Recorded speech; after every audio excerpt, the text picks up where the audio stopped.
Sabe, às vezes, a maior virada de chave na nossa vida não vem de um grande acontecimento, mas de uma simples conversa. É sobre aquele momento em que ideias, que já estavam ali dentro da gente, finalmente se conectam. Vamos mergulhar nessa jornada de crescimento e entender como essas conexões podem acender uma evolução interna muito profunda.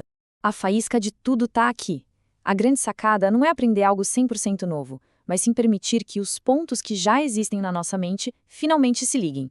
É nesse momento que um monte de conhecimento que estava solto se transforma em sabedoria de verdade. Para a gente entender essa jornada, nosso roteiro tem 5 estágios. Primeiro, o poder da conexão, que é o que dá o start em tudo. Depois, o trabalho interno que isso exige da gente. Em seguida, a influência do ambiente, o papel da gratidão e da perspectiva. E, por fim, como tudo isso nos prepara para ajudar outras pessoas a evoluírem também. Então vamos lá, começando pelo catalisador, o poder da conexão. Sabe aquele momento em que uma conversa funciona como uma chave, destrancando potenciais que a gente nem sabia que tinha? É disso que estamos falando. Pensa só nessa metáfora das gavetas trancadas. Todo mundo tem essas gavetas cheias de pensamentos, de dúvidas, de ideias. Uma conexão genuína é a chave que abre todas elas de uma vez, permitindo que tudo que estava lá dentro se misture e crie algo, nossa, algo novo e que finalmente faz sentido.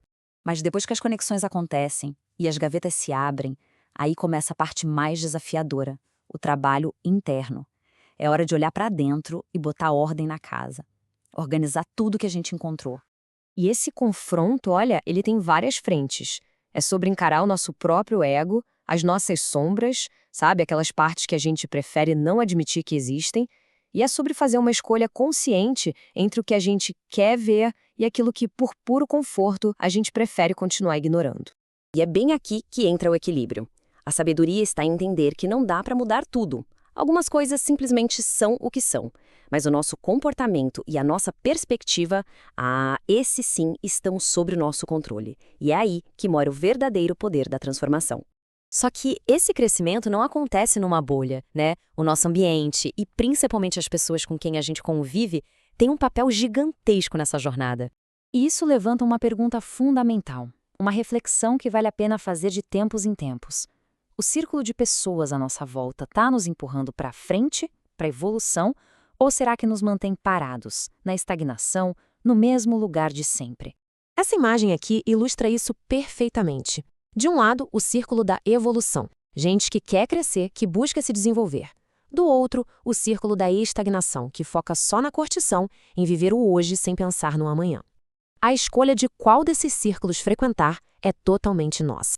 Um passo prático e muito poderoso aqui é simplesmente se afastar de ruídos negativos, como fofocas destrutivas. Pode até parecer algo pequeno, mas o que a gente consome nas nossas conversas molda diretamente a qualidade e a direção dos nossos pensamentos. Com o trabalho interno rolando e um ambiente mais saudável, a gente chega na prática de encontrar o equilíbrio através da gratidão e de uma nova perspectiva sobre o nosso lugar no mundo. Sim, eu sei. Gratidão pode soar meio clichê hoje em dia, quase um papo de coach. Mas se a gente tirar essa camada superficial, vai ver que é uma ferramenta poderosíssima. É sobre realmente entender o valor de estar aqui e de viver o que a gente vive. E parte dessa nova perspectiva vem de entender uma dualidade incrível. Ao mesmo tempo que somos grandiosos, com uma capacidade imensa de criar, de impactar, também somos insignificantes diante da vastidão do universo. Somos tudo e nada ao mesmo tempo. É impressionante. E compreender isso é libertador.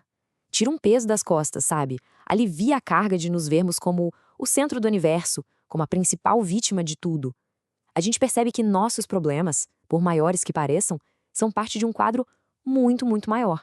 E isso tudo nos leva quase que naturalmente para a etapa final. Quando a gente cresce e encontra nosso equilíbrio, uma coisa acontece. Surge uma vontade de estender a mão e ajudar outras pessoas nas suas próprias jornadas. Nossa evolução não é um ato egoísta. Muito pelo contrário, ela nos dá as ferramentas e a empatia para contribuir de verdade com quem está ao nosso redor. Só que para ajudar, é preciso sabedoria. A pergunta crucial é: qual o tamanho real do problema que o outro está enfrentando? A pessoa está diante de uma dificuldade pequena ou de um desafio monumental? A ajuda tem que ser proporcional. Pensa nesta imagem poderosa. Existe uma diferença gigantesca entre alguém se afogando num copo d'água e alguém se afogando num oceano em fúria. Cada situação exige um tipo de resgate completamente diferente. A nossa ajuda precisa ser na medida certa. No copo d'água, talvez a pessoa só precise de um empurrãozinho para se levantar. Na piscina, um colete salva-vidas. Uma ferramenta de apoio já é essencial. Agora, no oceano, aí a gente precisa de uma equipe inteira e talvez até de ajuda profissional. E as formas de ajudar são muitas, né?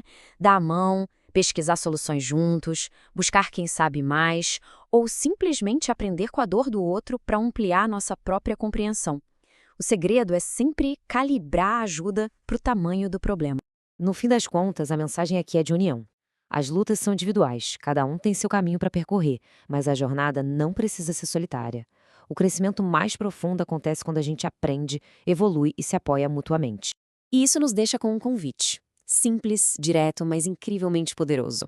Uma chamada para começar, para agir, para se conectar e para crescer. Que tal? Bora?